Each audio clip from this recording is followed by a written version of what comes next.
Hello everyone. आज हम second order linear differential equation start करने जा रहे हैं। और इस वीडियो को देखने से पहले और वीडियोस है linear differential equation, fast order linear differential equation, उस वीडियो को जरूर देखना। तो लेट्स स्टार्ट। देखो, अगर किसी भी लीनियर डिफरेंशियल इक्वेशन का फॉर्म ऐसा होगा, तो हम कैसे उसको सॉल्व करेंगे। पहले हम मेथड देखेंगे कैसे सॉल्व करते हैं, ठीक है। फिर थ्योरी करने के बाद न्यूमेरिकल्स प्रॉब्लम सॉल्व करेंगे। तो देखो, अगर इस फॉर्म में रहेगा किसी भी लीनियर डिफरेंशियल इक्वेशन, बट क्या होगा, पी एंड क्यू, यहाँ पर जो कोएफिशिएंट्स है P and Q R constant, ठीक है ना। अच्छा, तो देखो, इसके एक पार्ट है होमोजीनियस पार्ट। अच्छा, पहले इसको कहने से पहले ये कह देता हूं कि इस तरह का,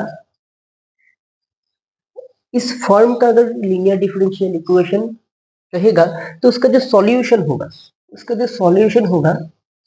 उस सॉल्यूशन का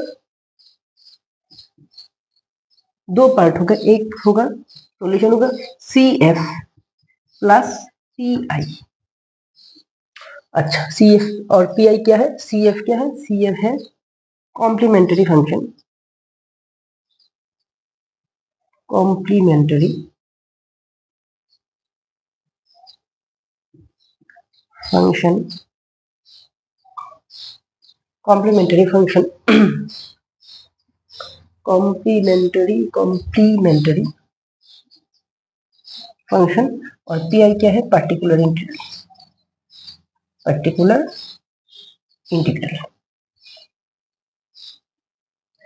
So, if the form of a linear differential equation is like this, then the solution of this kind of linear differential equation contain two parts. One is complementary function, another one is particular integral. Clear? अच्छा, तो इसका भी दो form होते हैं, एक homogeneous और एक नॉन होमोजेनियस। पहले हम होमोजेनियस को करते हैं। होमोजेनियस मीन्स फॉर्म तो ऐसा ही रहेगा, d2y dx square plus p dy dx plus qy equal to 0। Homogeneous means जो r होगा, राइट हैंड साइड का जो पार्ट होगा वो 0 होगा। अगर लीनियर डिफरेंशियल इक्वेशन अगर होमोजेनियस होगा तो उसका जो सॉल्यूशन होगा, वो सिर्फ क्या होगा, वो होगा सिर्फ सी एफ जो निकलेगा वही उसका सॉल्यूशन होगा, ठीक। सी एफ क्या है, कॉम्प्लीमेंट्री फंक्शन,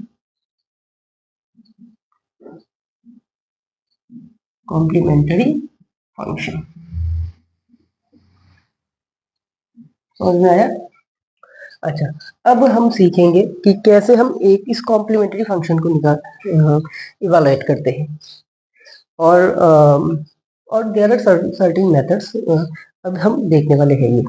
अच्छा, तो देखो, इससे पहले कुछ स्टैंडर्ड नोटेशन है वो मैं दिखा देता हूँ।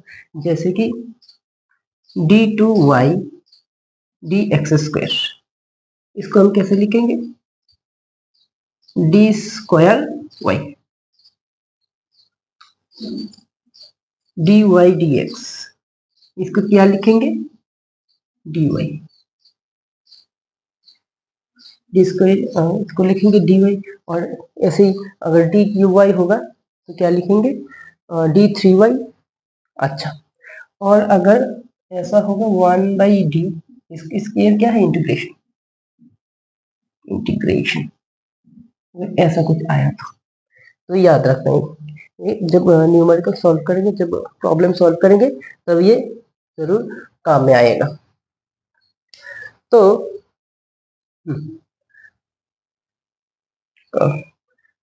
तो हम पहले second order homogeneous linear differential equation की जो थ्योरी है वो पार्ट पहले देखते हैं, उसके बाद नॉन होमोजेनियस देखेंगे, ठीक। Okay, let's start. देखो, तो क्या था, वो डिफरेंशियल की सेकंड ऑर्डर डिफरेंशियल का फॉर्म क्या था, d2y dx² plus p dy dx plus q y is equal to 0। ठीक है, अगर जो r पार्ट है, मैंने अभी बोला था r पार्ट अगर 0 होगा तो ये क्या है, homogeneous second order linear differential equation. ठीक, अच्छा, अब इसको कैसे सॉल्व करते हैं, let y equals to e to the power mx, y equal to e to the power mx be the solution, of equation 1। तो अगर ये y is equal to e to the power mx इस differential equation का solution होगा तो ये इसको satisfy करेगा। तो पुट करो, तो अगर सेटिस्फाई करेगा तो क्या होगा, इसका सेकंड डबल डेरिवेटिव क्या हो जाएगा, तो मैं यहाँ पे करता हूँ d2 dx², तो क्या होगा e to the power mx plus p ddx of e to the power mx plus q e to the power mx equal to कितना, 0। तो इसका डबल डेरिवेटिव करने पर क्या आ जाएगा, m² e to the power mx plus p e to the power mx into m है यहाँ पर p into pm e to the power mx plus q e to the power mx equal to कितना है, 0। और e to the power mx यहाँ पर common आ जाएगा, e to the power mx m² sorry plus pm plus q equal to 0। ठीक, video चल रहा है क्या, अच्छा, तो देखो ये तो 0 नहीं हो सकता, e to the power mx not equal to 0, तो m² plus pm plus q ये 0 होगा। ठीक, अच्छा, तो अगर ये 0 होगा तो ये क्या है, ये क्या है, एक क्वाड्रेटिक इक्वेशन है। इस इक्वेशन को हम कहेंगे द ऑक्सिलरी इक्वेशन, क्या है, m² plus pm plus q। तो ये मैं थ्योरी करा रहा हूँ, इसलिए मैं इतनी कैसे आया ये इक्वेशन में यहाँ पर दिखाया। ठीक है, अच्छा, अगर मैं जब प्रॉब्लम सॉल्व करूंगा तो क्या करूंगा, यहाँ से डायरेक्ट इस इक्वेशन तक आ जाऊंगा। तो तो इसका इस डिफरेंशियल इक्वेशन का कितना सॉल्यूशन होगा, कितने रूट्स होंगे, 2 रूट्स होंगे। अच्छा, तो मैं यहाँ लिखता हूँ let m1 and m2 be the two roots of the above quadratic equation।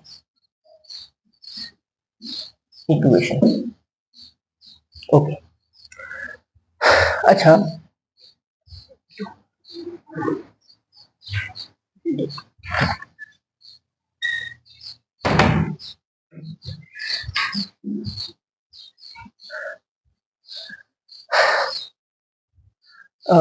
तो क्या है, m1 and m2 be the two roots of the above quadratic equation. अच्छा, तो ये जो रूट होगा m1 m2 दो रूट, तो प्रोबेबिलिटी बहुत कुछ हो सकते हैं, रूट रियल हो सकते हैं, इक्वल हो सकते हैं, रियल हो सकते हैं, अनइक्वल हो सकते हैं, इमेजिनरी नंबर हो सकते हैं।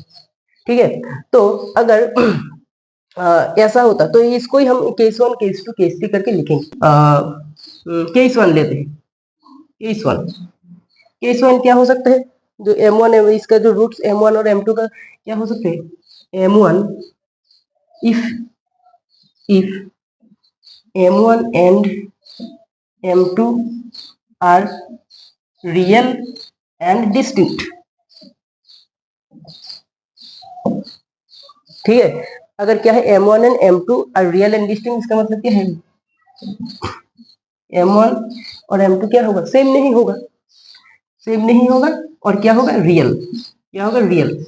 ठीक है, इसका मतलब क्या है, यहाँ पर कोई आयोटा का टर्म नहीं आएगा। ठीक है, तो जो कॉम्प्लीमेंट्री फंक्शन होगा वो कैसे हो जाएगा, होगा c1 e to the power m1x plus c2 e to the power m2x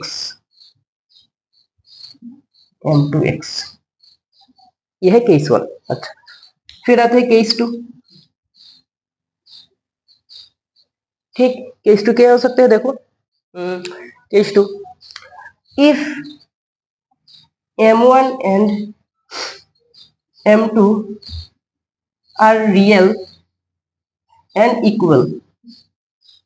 अगर m1 और m2 क्या होगा, रियल और इक्वल होगा, इसका मतलब m1 equals to m2 equals to let's say m, तब जो CF होगा, जो कॉम्प्लीमेंट्री फंक्शन होगा, उसका क्या फॉर्मूला है, c1 plus c2x into two the power mx। अच्छा, जब हम प्रॉब्लम सॉल्व करेंगे तब देखेंगे, हर एक केस का 2-3 प्रॉब्लम करके करेंगे। अच्छा, यह क्या है, केस 2। केस 3 क्या हो सकते हैं, केस 3 क्या हो सकते हैं बोलो, if the roots are in the form, अगर रूट्स इस फॉर्म में होगा कि m1 is equal to alpha plus i beta और m2 is equal to alpha minus i beta, alpha minus i beta, अगर इस फॉर्म में होगा तो जो कॉम्प्लीमेंट्री फंक्शन होगा वो क्या होगा, e to the power alpha x bracket में c1 cos beta x plus c2 sin beta x. ठीक, अच्छा, तो और है, और 3-4 केसेस है। तो पहले इसको कॉपी में नोट करो, क्योंकि अगर जो थ्योरी वाला पार्ट है वो याद नहीं रहेगा तो प्रॉब्लम नहीं सॉल्व होंगे। ठीक है, क्योंकि फॉर्मूला बेस्ड ही होगा सब। अच्छा, तो केस नंबर 3, अब केस नंबर 4। केस नंबर 4 क्या हो सकता है, मैं इसको रख कर देता हूँ। केस नंबर 4,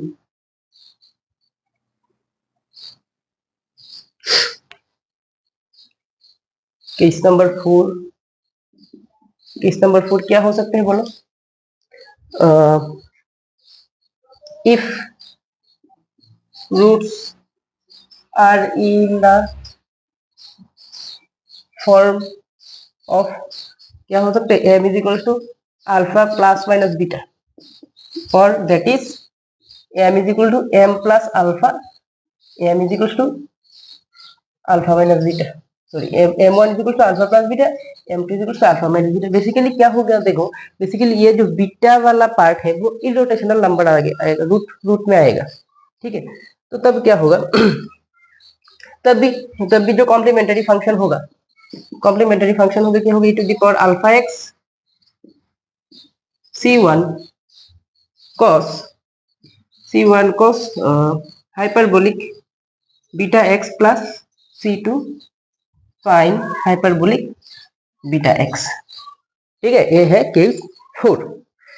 तो एग्जाम में जो आएगा, प्रॉब्लम आएगा, वो बेसिकली वो सेकंड ऑर्डर डिफरेंशियल इक्वेशन से आएगा, बट कभी कभी एग्जाम में ये भी थर्ड ऑर्डर और फोर्थ ऑर्डर भी पूछ लेते हैं। तो अगर थर्ड ऑर्डर और फोर्थ ऑर्डर एग्जाम में क्वेश्चन आएगा डिफरेंशियल इक्वेशन, तो जो ऑक्सिलरी इक्वेशन होगा वो क्या होगा, उसका ऑक्सिलरी इक्वेशन को भी थर्ड ऑर्डर आएगा तो उसका भी m का वैल्यू 3 होगा, m1 m2 m3। ठीक, तो इसी तरह से तो जो फॉर्मूला है कॉम्प्लीमेंट्री फंक्शन का, जो फॉर्मूला है उस third order differential order equation के लिए भी चेंज होगा। ठीक है, तो मैं यहाँ पर कुछ यहाँ पर दिखा देता हूँ कि अगर this is for third order differential equation, अगर इफ रूट्स ऐसा होगा, m1 3 रूट्स आएगा, ऑब्वियसली ये मैं क्या बोला, थर्ड ऑर्डर डिफरेंशियल इक्वेशन के लिए बोल रहा हूँ, m1 m2 m3 3 रूट्स आएगा, तो जो कॉम्प्लीमेंट्री फंक्शन होगा वो क्या होगा C1 e to the power m1x plus C2 e to the power m2x plus C3 e to the power m3x। ठीक है, दिखाई दे रहा है क्या ये? या थोड़ा सा शिफ्ट करके लिख देता हूं। जो कॉम्प्लीमेंट्री फंक्शन होगा, कॉम्प्लीमेंट्री जो फंक्शन होगा वो क्या होगा? C1 e to the power m1x plus C2 e to the power m2x plus C3 e to the power m3x। अच्छा, तो अगर यहाँ पर तो अगर ऐसा होगा, अगर यहाँ होगा ऐसा होता m1 equals to m2 equals to m3 equals to m, ऐसा होता तो कॉम्प्लीमेंट्री फंक्शन क्या होता? तब कॉम्प्लीमेंट्री फंक्शन CF क्या हो जाता? कॉम्प्लीमेंट्री फंक्शन ऐसा होता C1 plus C2x plus C3x square e to the power mx, ये होता। ठीक, अच्छा, तो है, तो ऐसा ही होगा। और कभी कभी फोर्थ ऑर्डर डिफरेंशियल इक्वेशन भी आ जाते हैं एग्जाम में। ठीक है, तो तब भी दो केस होंगे। ठीक है, फोर्थ ऑर्डर डिफरेंशियल इक्वेशन होगा तो चार रूट्स मिलेंगे, और चार जो रूट्स मिलेंगे वो बेसिकली इस तरह के रूट्स मिल सकते हैं। ठीक है, तो नेक्स्ट पार्ट में मैं ये करा देता हूँ। फोर्थ ऑर्डर का जो फॉर्मूला है वो मैं यहाँ पर कॉपी लिख देता हूँ।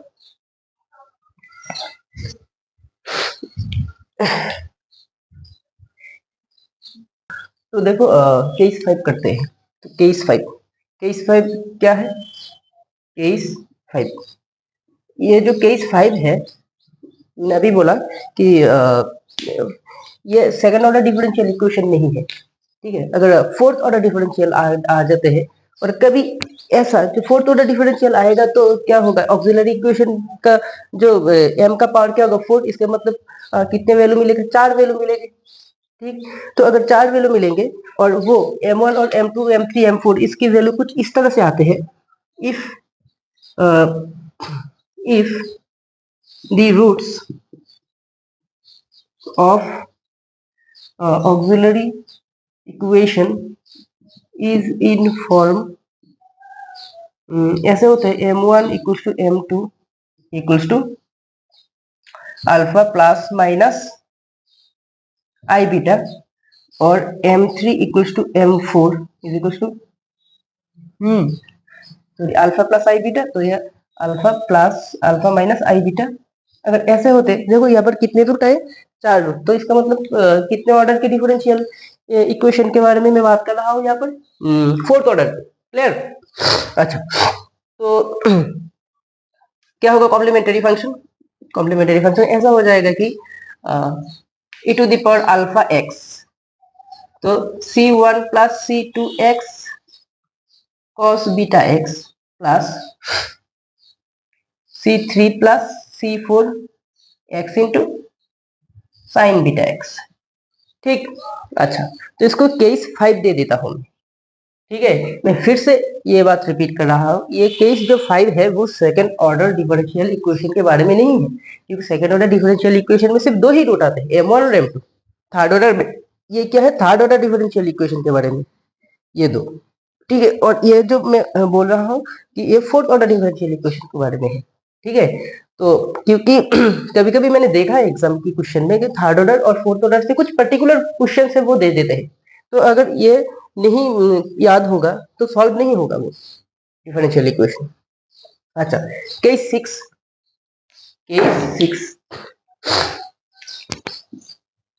Case 6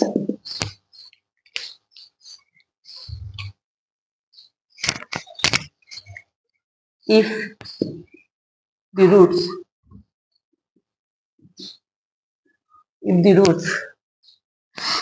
of auxiliary equation are in the form